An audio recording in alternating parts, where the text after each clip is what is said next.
Olá, queridos irmãos e amigos, a paz de Cristo. Quem vos fala é o pastor Ronaldo Guedes Bezerra, da Igreja Evangélica Avivamento Bíblico. Este é o curso Panorama do Velho Testamento e esta é a nossa aula número 27, áudio 1. Hoje nós vamos falar sobre o livro de Esther e, portanto, vamos encerrar os livros históricos do Antigo Testamento, o grupo de 12 livros históricos do Antigo Testamento. Estudamos os 5 primeiros livros que são conhecidos como Pentateuco, né? Depois, então começamos a estudar os 12 livros históricos, e Esther é o último desses 12 livros históricos.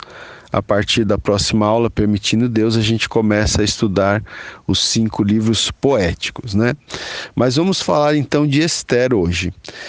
Esther, queridos, relata acontecimentos que ocorreram em um período que se encontra cronologicamente na história bíblica entre os capítulos 6 e 7 do livro de Esdras, ok? Então, os acontecimentos que estão narrados no livro de Esther se encontram entre os capítulos 6 e 7 do livro de Esdras, que nós já estudamos algumas aulas atrás.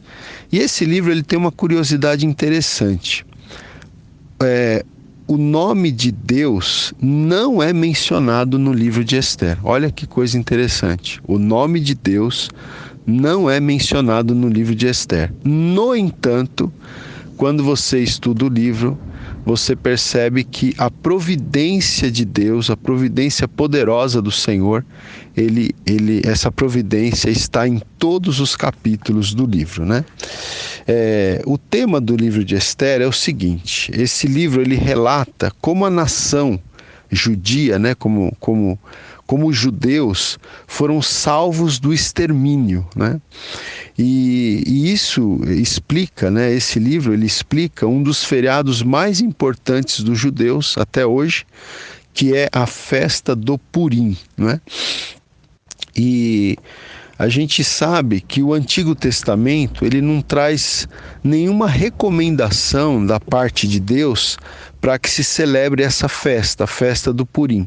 Mas os judeus guardam, né, essa festa, celebram essa festa fielmente já há muitos séculos, né?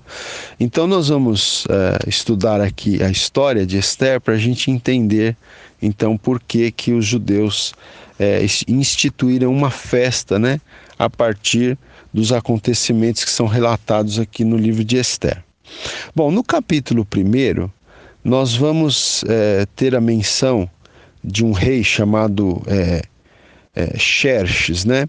Na verdade, Assuero também fala-se em Assuero. Segundo o autor que a gente está seguindo aqui, que é o Warren Wiersbe, ele diz que Assuero era o título do governante persa, né? Assim como Faraó era o título do governante egípcio, então Assuero, segundo o autor que a gente está seguindo, Assuero era o título do governante persa. Seu nome verdadeiro era Xerxes, né?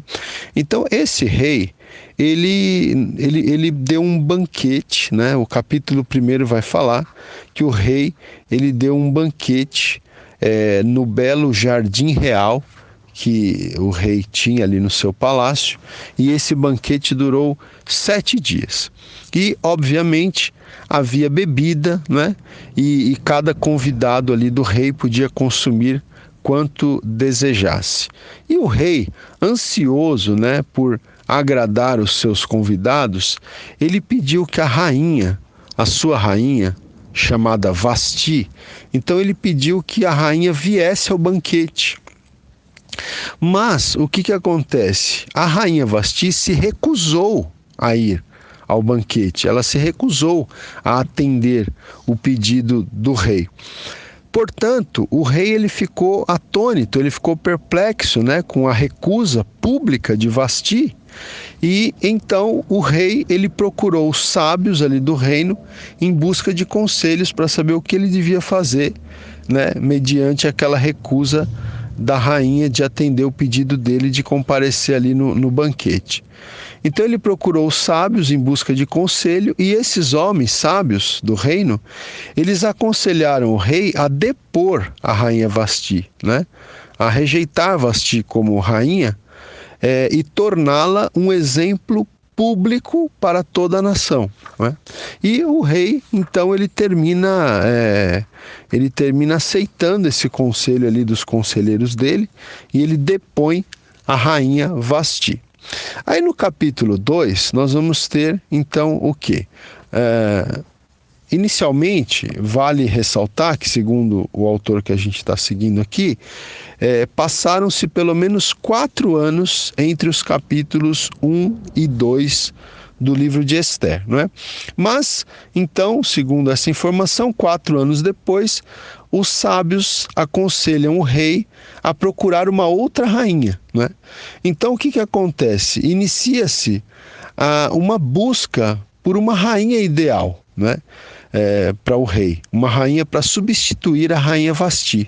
E é aí que entra na história, então, esta personagem chamada Esther, que dá o nome ao livro que nós estamos estudando, né?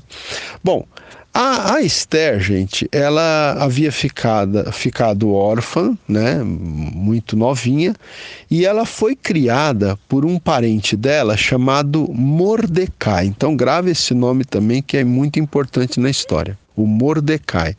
Na verdade, Esther e Mordecai, eles eram primos, né? Mas como Mordecai era bem mais velho que Esther, mesmo sendo primo, ele criou Esther, Mordecai criou Esther como se fosse filha dele, né? E Mordecai, ele era conhecido no palácio do rei ali da Pérsia, né? Muito provavelmente, segundo aqui o autor que a gente está seguindo, o Mordecai ele tinha algum posto inferior ali entre os funcionários do rei, porque o Mordecai ele sempre ficava ao portão do palácio, ele ficava sentado ali próximo ao portão do palácio real, né? E esse Mordecai, então, quando ele fica sabendo, né, que o rei está procurando uma nova rainha, que ele vai, o rei ele promove, vamos dizer assim, uma espécie de um concurso de beleza, né, onde várias jovens são chamadas, são arregimentadas, para que dentre todas essas jovens fosse escolhida então a nova rainha. E o Mordecai, que era primo de Esther, que era uma espécie de pai para Esther, ele aconselha Esther a participar desse torneio, vamos dizer assim, né, desse concurso de beleza, né? Embora Mordecai oriente Esther a não permitir que as pessoas soubessem que ela era do povo judeu, que ela era uma mulher judia, né? Bom, aí resumindo aqui a história, após 1 ano de preparação especial, todas essas mulheres selecionadas, elas tiveram toda uma preparação durante 1 ano, e ao final desse período, quem é que foi escolhida então como rainha? A Esther, né? A Esther, que havia então sido criada ali pelo Mordecai, que Mordecai era seu primo. Então Esther, ela foi levada diante do rei e ela foi escolhida como a nova rainha, né? E ela, portanto, tornou-se rainha, houve uma grande festa em sua honra e tudo mais. Aí o texto bíblico, gente, no finalzinho do capítulo 2, ele conta um relato aqui pra gente, que eu vou até ler aqui na Bíblia. É importante você procura gravar esse relato agora, porque ele vai ser importante para você entender a história mais à frente. O que acontece? A Bíblia diz aqui, no capítulo 2, versículo 21, diz assim: Naqueles dias, estando Mordecai sentado à porta do rei, 2 eunucos do rei, dos guardas da porta, sobremodo se indignaram e tramaram atentar contra o rei Assuero. Então veja que 2 eunucos do rei intentaram, né, tramaram contra a vida do rei. E o versículo 22 diz: veio isso ao conhecimento de Mordecai, o primo de Esther, né? E veio ao conhecimento de Mordecai, que o revelou à rainha Ester, e Ester o disse ao rei, em nome de Mordecai.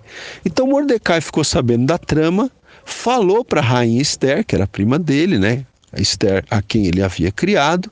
Aí Ester comunica ao rei, né? Em nome de Mordecai. Grave esses detalhes, depois você vai entender bem por que eles são importantes. E aí o texto bíblico diz que investigou-se o caso e era fato, né? O caso foi investigado e era verdade que havia essa trama contra o rei. Então aqueles dois eunucos que tramavam, eles foram então mortos, né? Eles foram pendurados numa forca. E o que aconteceu?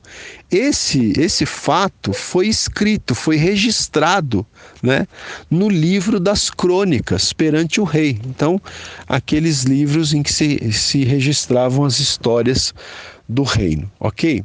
Muito bem. Guarde essa história, grave esse acontecimento que mais à frente nós vamos voltar a ele. No capítulo 3, aparece um outro personagem muito importante da história, que é um homem chamado Amã, tá? Amã, grave esse nome.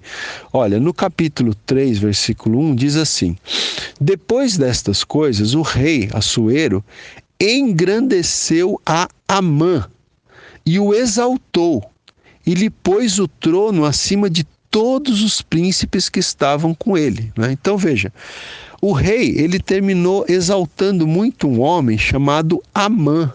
E esse Amã, ele foi muito exaltado pelo rei, né? E ele foi colocado acima de todos os príncipes. Então, acima de todos os príncipes, os conselheiros, né? As pessoas que viviam em torno do rei, esse Amã estava acima de todos. Era quase que um braço direito do rei, vamos dizer assim, esse Amã. Mas acontece que o versículo 2 aqui do capítulo 3 vai dizer assim para a gente, que todos os servos do rei que estavam à porta do rei se inclinavam e se prostravam perante Amã, porque assim tinha ordenado o rei a respeito dele. Mordecai, porém, não se inclinava nem se prostrava. Então, enquanto todas as pessoas se inclinavam perante esse braço direito do rei aqui, vamos dizer assim, chamado Amã, enquanto todos os nobres, todos os grandes, todas as pessoas, enfim, que estavam ali no palácio ou nas redondezas, se prostravam diante de Amã quando ele passava, o Mordecai, o primo da Ester, judeu, ele não se inclinava, ele não se prostrava, né? Isso daqui, eu estou lendo aqui uma nota de rodapé aqui da Bíblia de Estudo de Almeida, diz o seguinte, que essa negação de Mordecai de prostrar-se ante Amã pode explicar-se pela inimizade entre judeus e amalequitas, porque esse Amã, ele era amalequita, né? Ou pode se explicar, né?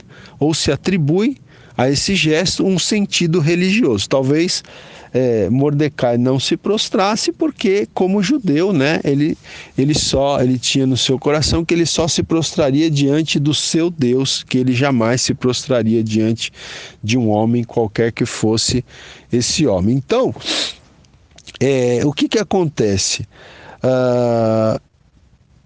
Amã, ele ficou muito injuriado, né, pelo fato de Mordecai não se prostrar diante dele. Todos os outros súditos do rei se prostravam diante de Amã, mas Mordecai não se prostrava. Então, isso fez com que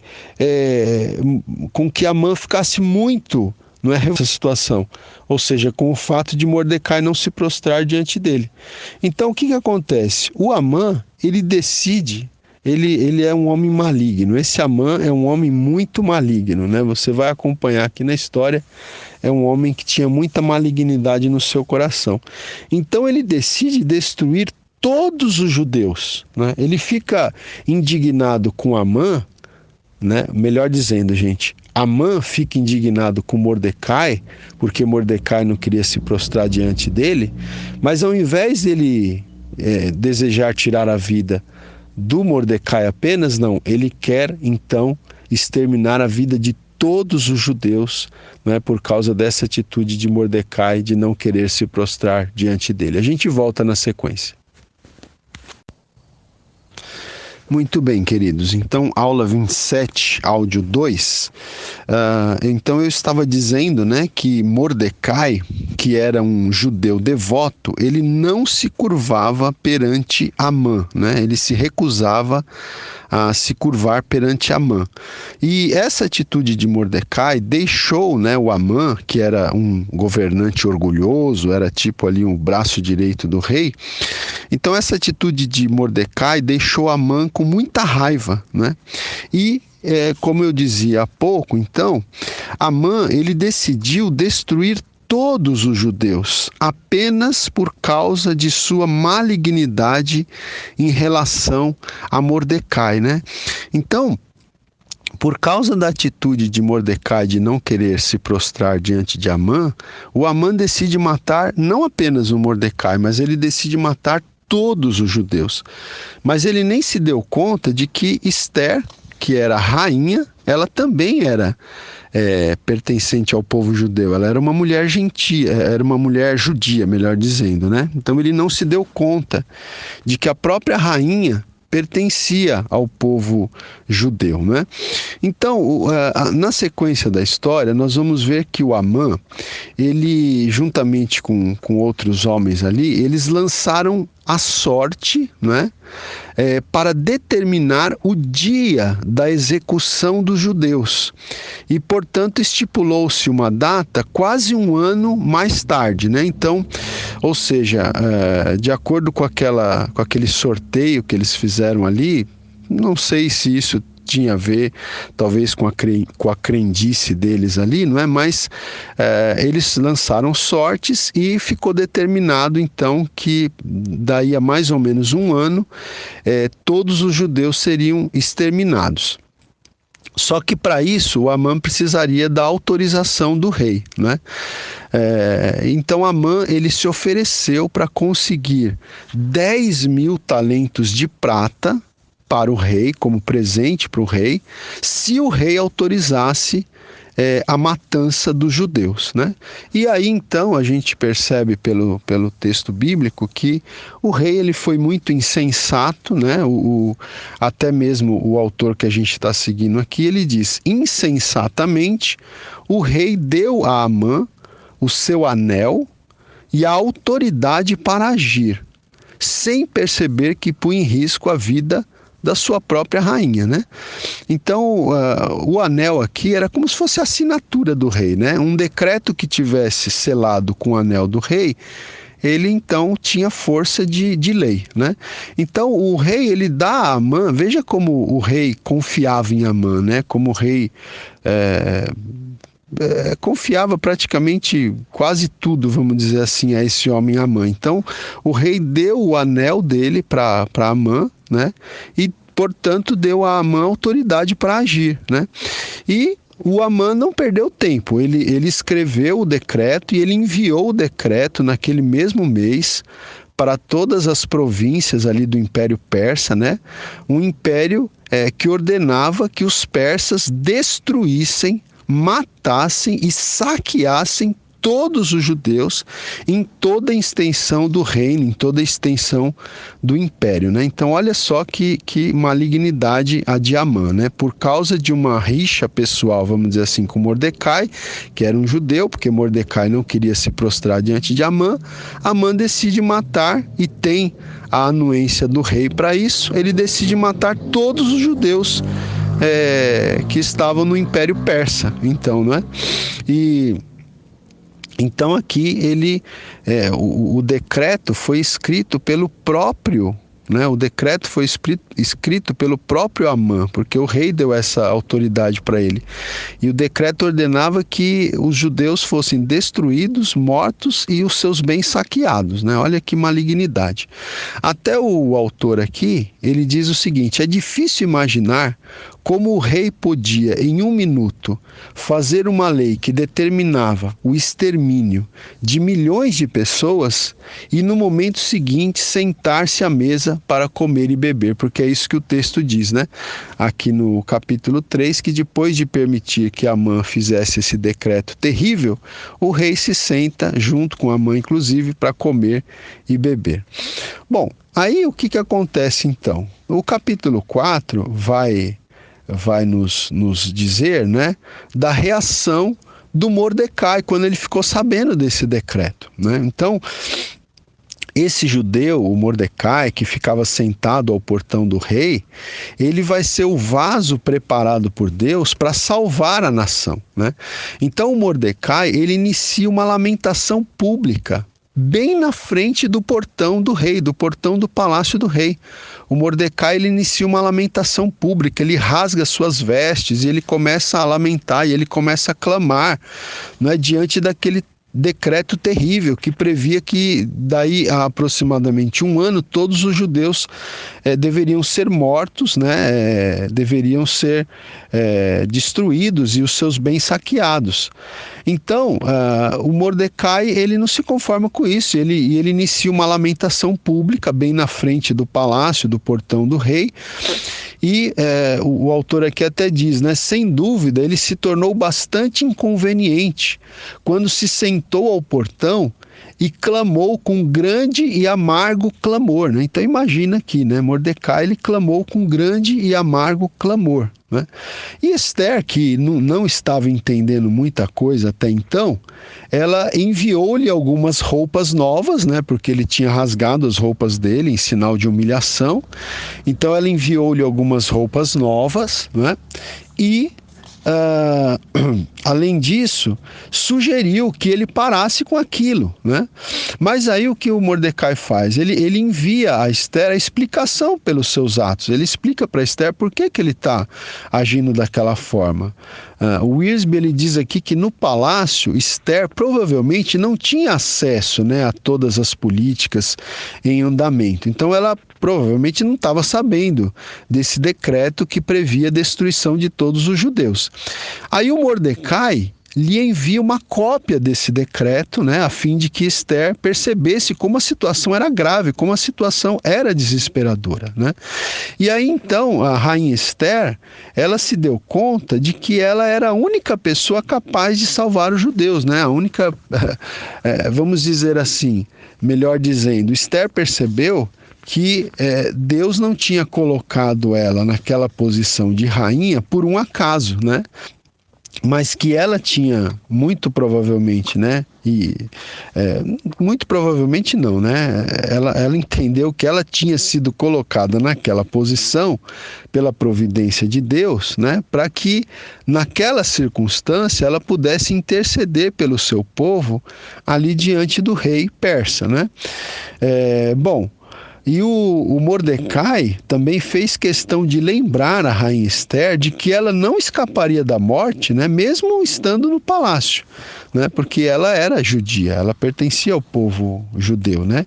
E o Mordecai então disse para Esther assim, olha, porque se de todo te calares agora, de outra parte se levantará para os judeus socorro e livramento, né? Então o Mordecai, ele era um homem de fé, né?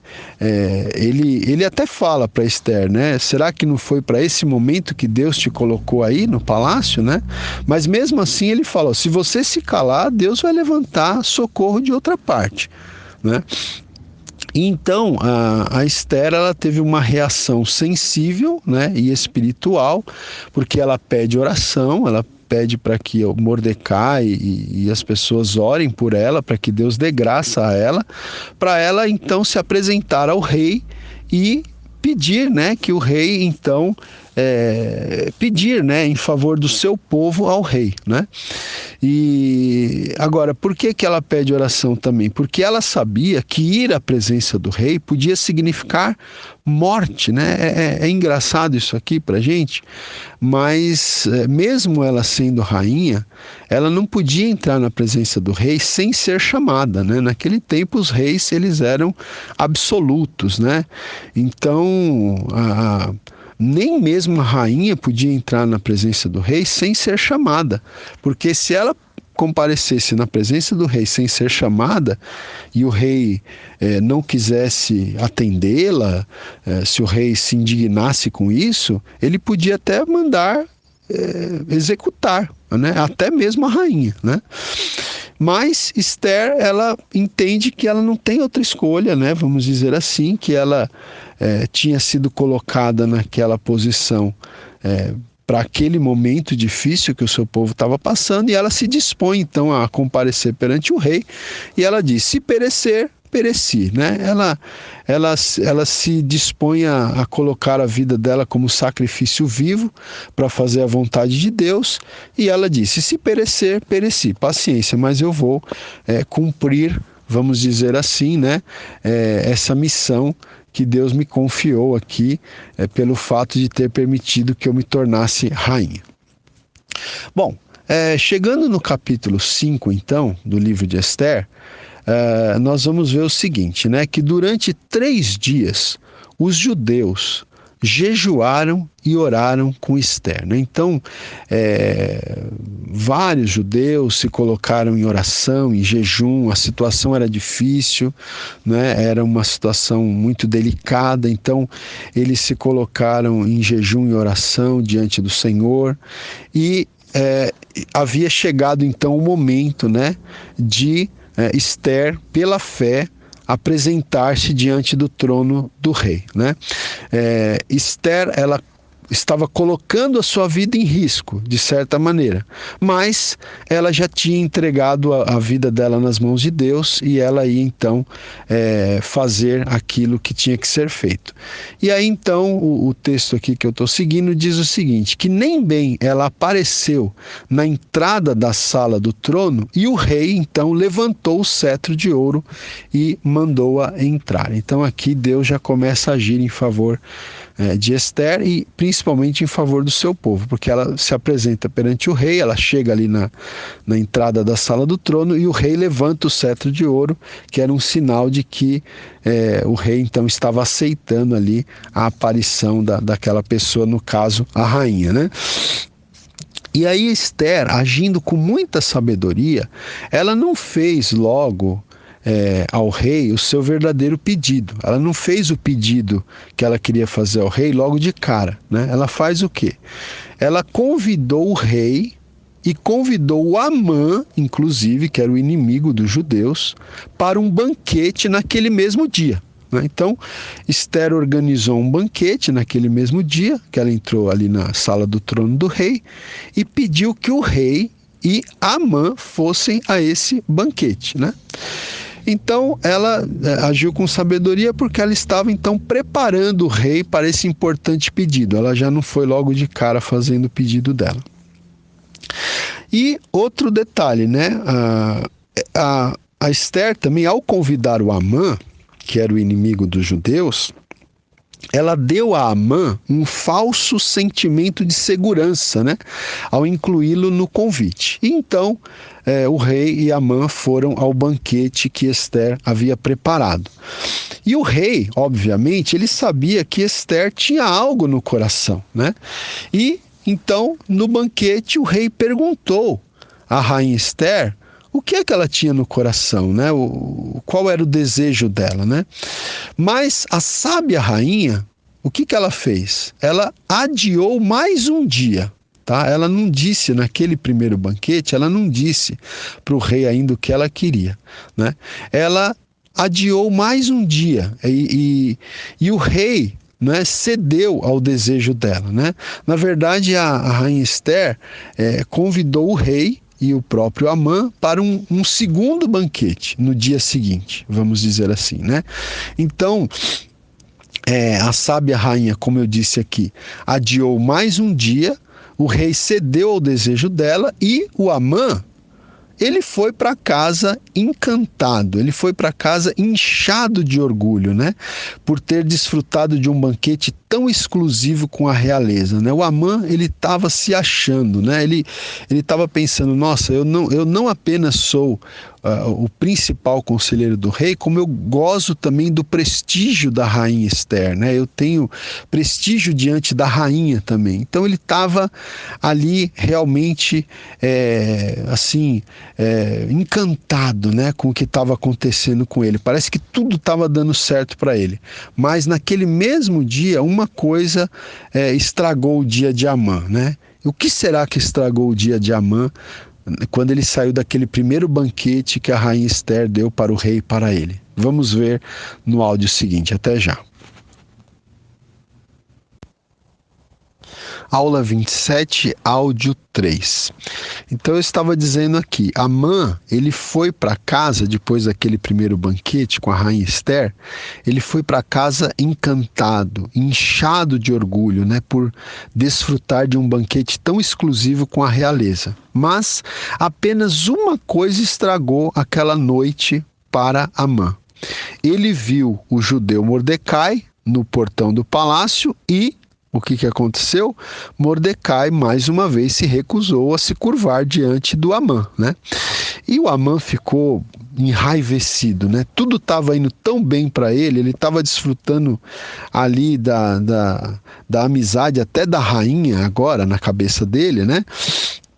Mas ele tinha aquela pedrinha no sapato dele, que era esse judeu Mordecai, que não se prostrava diante dele. E aí então, o que acontece? O Amã, na raiva que ele estava, no orgulho que ele estava, ele resolveu inventar alguma coisa para acabar com Mordecai de uma vez por todas, né? Embora os judeus iriam ser exterminados na cabeça de Amã, né?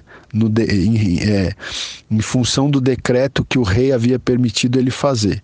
Embora os judeus iriam ser destruídos apenas daí a mais ou menos um ano adiante, mas ele falou que ele pensou o seguinte: eu não suporto mais esse Mordecai e esse judeu eu vou executá-lo de uma vez por todas, né?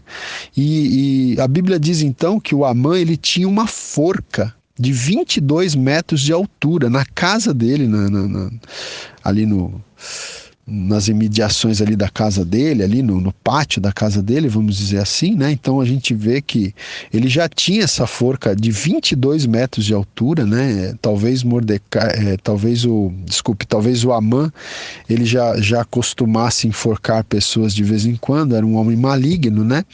Então ele decide que ele vai pendurar o Mordecai, o judeu Mordecai, o primo de Esther. Ele decide que ele vai pendurar Mordecai nessa forca aí, porque o Mordecai nunca queria se prostrar diante dele, diante de Amã, né? Mas a providência de Deus é maravilhosa, né? E nesse livro a gente vê a providência de Deus de uma maneira espetacular. O que acontece? O capítulo 6 de Esther vai nos dizer que naquela noite o rei não conseguiu dormir. O rei não conseguiu, como a gente diz, pegar no sono, né? Ele não conseguiu dormir, né? Então, o rei fez o quê?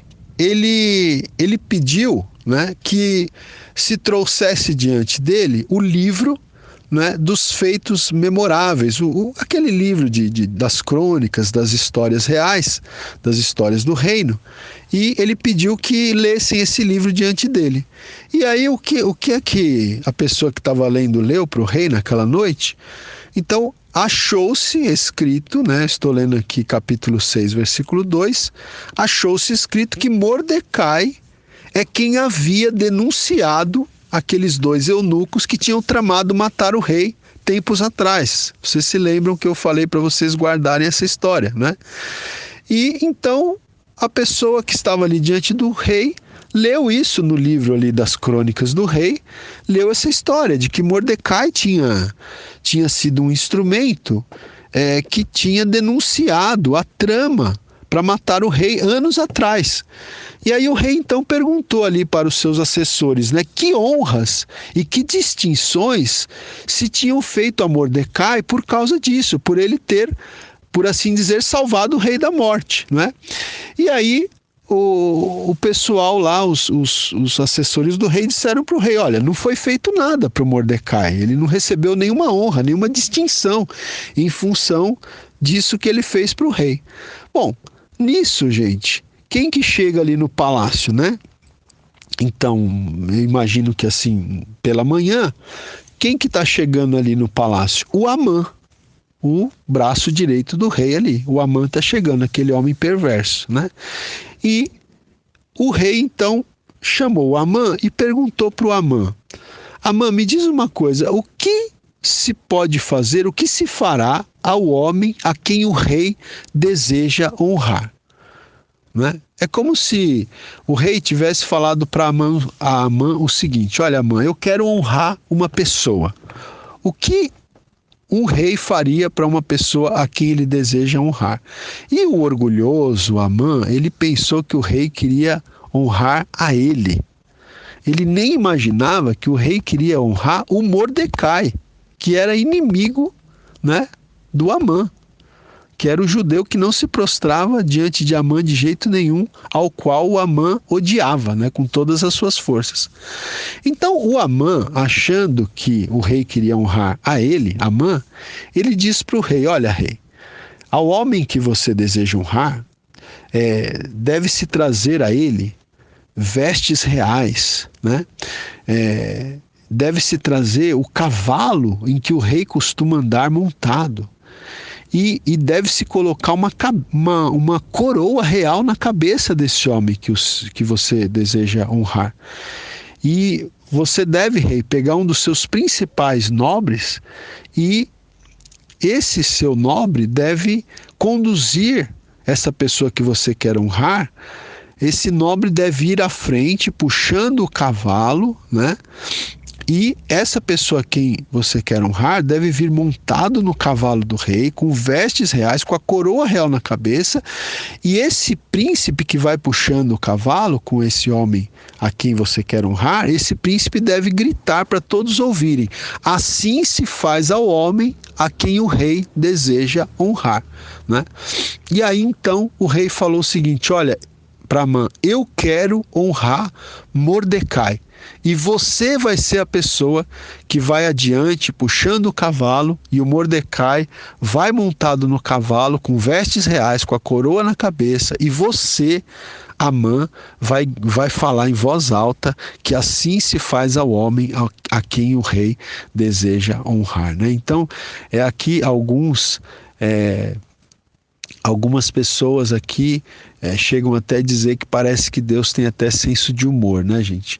Porque o Amã tinha, naquela noite, Amã tinha planejado enforcar o Mordecai.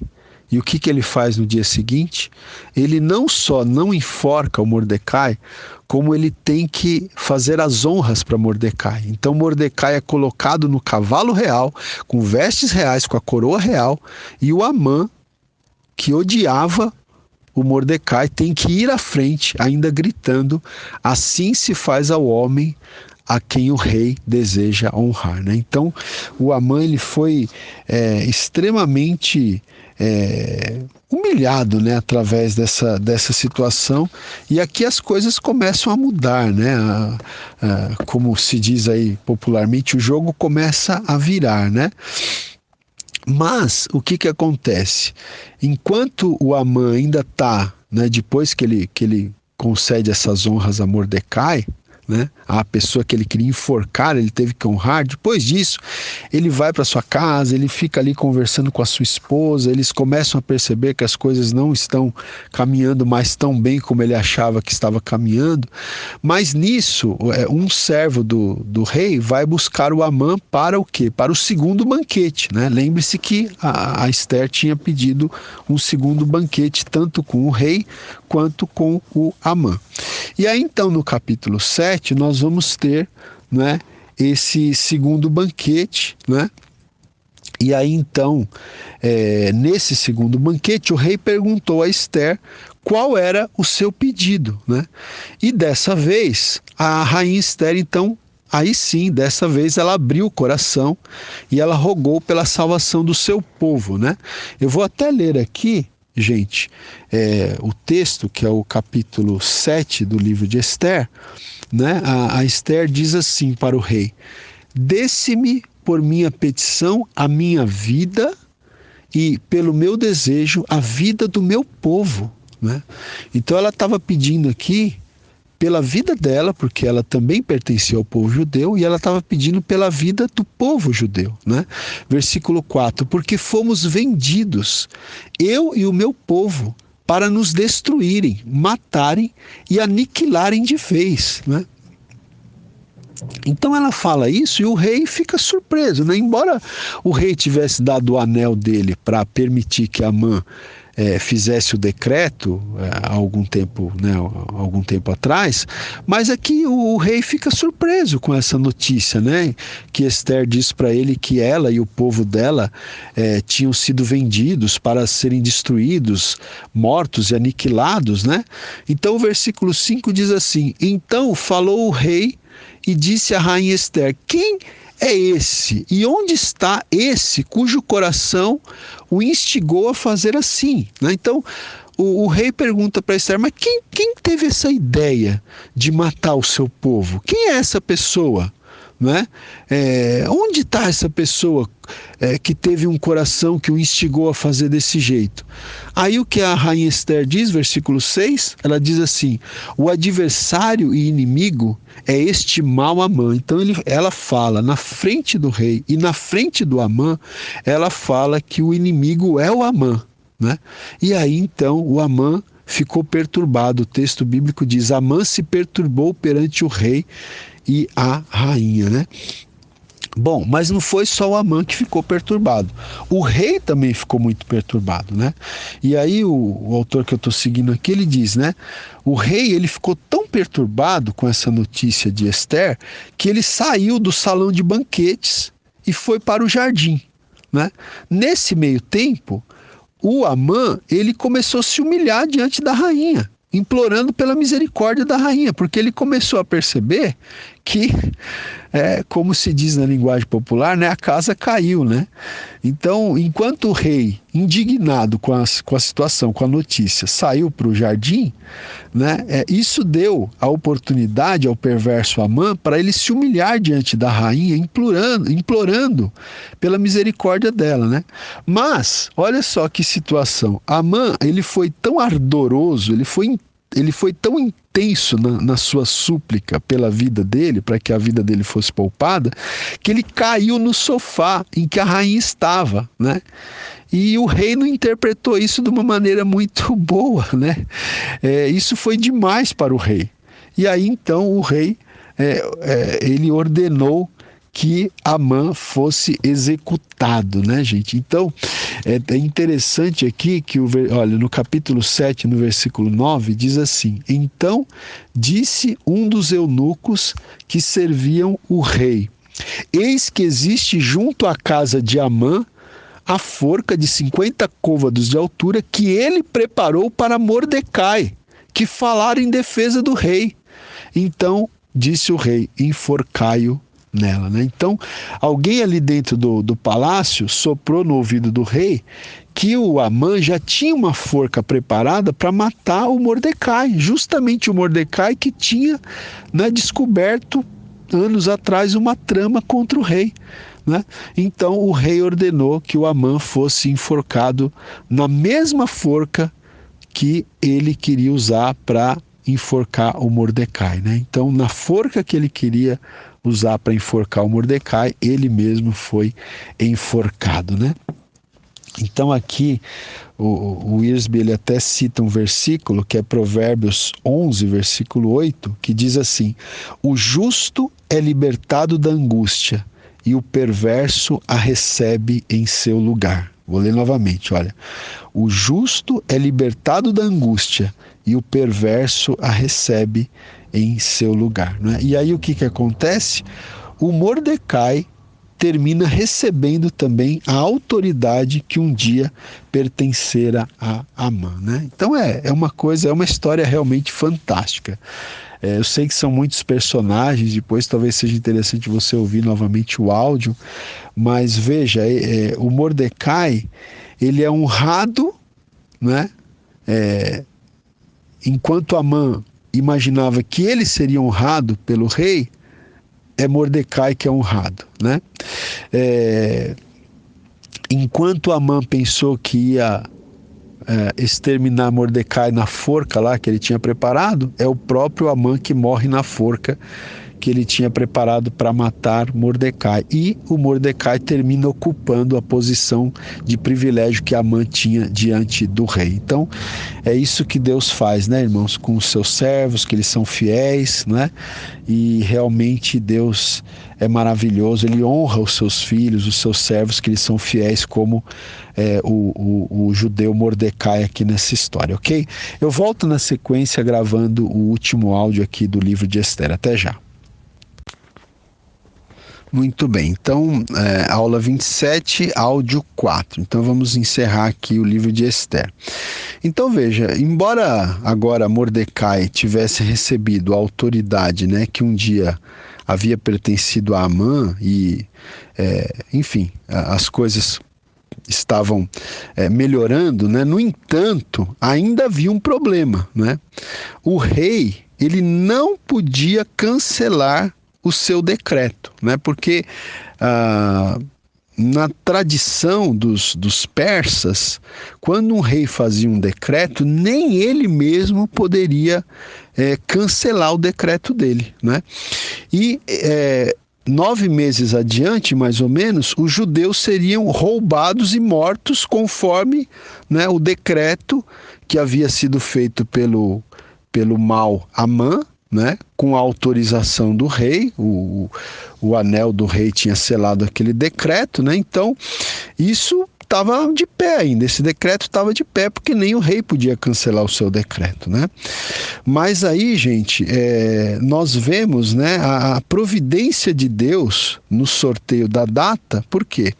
Porque lembre-se que a data tinha ficado para frente, né? Então isso deixou tempo, isso deu tempo para que o rei enviasse um novo decreto a todo o império, né? O novo decreto, ele não extinguia o decreto anterior, mas ele permitia que os judeus se defendessem e destruíssem qualquer pessoa que quisesse destruí-los, né? Então, nesse novo decreto do rei, o rei permitia que os judeus se defendessem naquele dia determinado para a destruição dos judeus, né?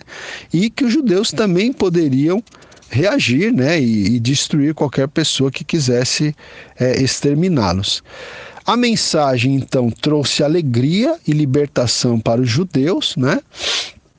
E então, quando chegou aquele tempo lá, daquele triste decreto lá, arquitetado pelo Amã, né? Quando chegou aquele tempo, os judeus estavam prontos para a vitória, né?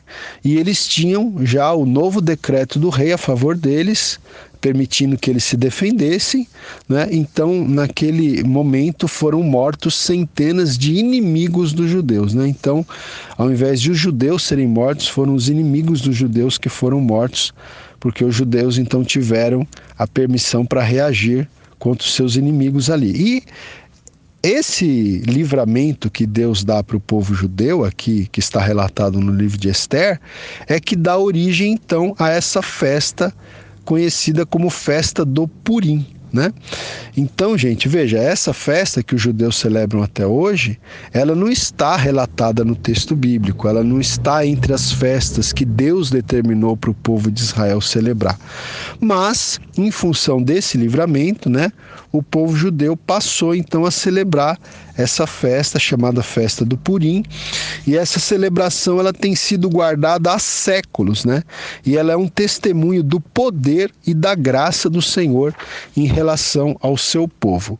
E o livro ele se encerra com o relato, né, da promoção e da prosperidade de Mordecai, né? Então, Deus ali promoveu e prosperou Mordecai por ele ter sido um homem ali muito fiel, né? Um homem muito determinado em servir a Deus, em clamar pelo povo de Deus, em interceder pelo povo de Deus. Então, o livro se encerra relatando a promoção, né, e a prosperidade de Mordecai, esse homem de fé que creu nas promessas de Deus, né, e ousou agir ali quando foi necessário agir. Olha, o autor aqui que a gente está seguindo, ele traz uma lição espiritual aqui, né? Ele diz o seguinte: em Esther, vemos o ódio de Satanás pelos judeus. A nação judaica teria sido exterminada se esse complô, se essa trama de Amã desse certo, né?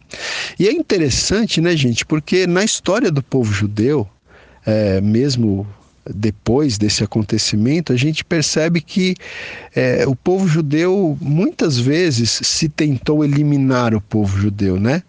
O Hitler, por exemplo, aqui no século XX, ele foi uma pessoa que tentou eliminar o povo judeu, né? Então, todos os homens e as nações que tentaram eliminar os judeus fracassaram, assim como Amã, né? Ele diz aqui, o Wiersbe, né, que Satanás e a sua semente lutam contra Cristo e contra a semente de Cristo. Então, veja, Satanás e sua semente lutam contra Cristo e sua semente, né? Então, ele dá alguns exemplos aqui, ó. Faraó tentou suprimir os judeus, né? Lá no Egito Antigo. Amã aqui tramou para destruir Israel, né? Herodes tentou matar a Cristo. Eu citei também, ele não cita aqui, mas eu citei né, o nazismo na Alemanha, liderado pelo Hitler, tentando também exterminar o povo judeu. Mas Deus tem dado livramento ao povo judeu, né? Outra coisa interessante que o autor destaca aqui são as evidências da providência de Deus nesse livro. Então, veja, lembre-se que eu disse, né, que esse livro, o nome de Deus não aparece em lugar nenhum desse livro, mas a mão de Deus está presente em todo o livro, né?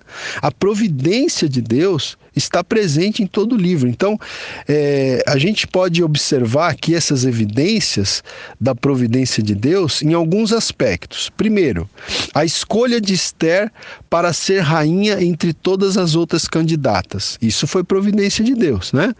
Outra coisa, a descoberta de Mordecai do complô para matar o rei. Isso foi outra providência de Deus no livro. Outra providência, terceira, né? O sorteio do dia para matar os judeus resultou, né, em uma data bem posterior, o que deu tempo para que Mordecai e Esther agissem. Mais uma providência de Deus no livro, né? Outra providência de Deus, as boas-vindas do rei a Esther, né? Quando Esther foi procurar o rei para interceder pelo seu povo. Outra providência, a paciência do rei com Esther ao permitir-lhe fazer outro banquete, né? Ao permitir a Esther fazer 2 banquetes. Outra coisa, a insônia do rei, né? Que trouxe à luz o feito bondoso de Mordecai. Então, aquela noite que o rei ficou sem dormir, entre um banquete e outro, né, de Esther, não foi acaso, né? Foi providência de Deus, né? O próprio aparente lapso de memória do rei, né, que o levou a honrar um dos judeus que havia concordado em matar. Isso é outra maneira da gente ver a providência de Deus no livro. E também a profunda preocupação do rei com o bem-estar de Esther, né? Quando ele tinha um harém de mulheres ali à disposição dele. Então, todos esses fatos mostram, né, gente? Mostram, ou são evidências da obra providencial de Deus. São evidências da providência de Deus, não é? Mesmo a gente levando em conta que o nome de Deus não aparece no livro de Esther, né?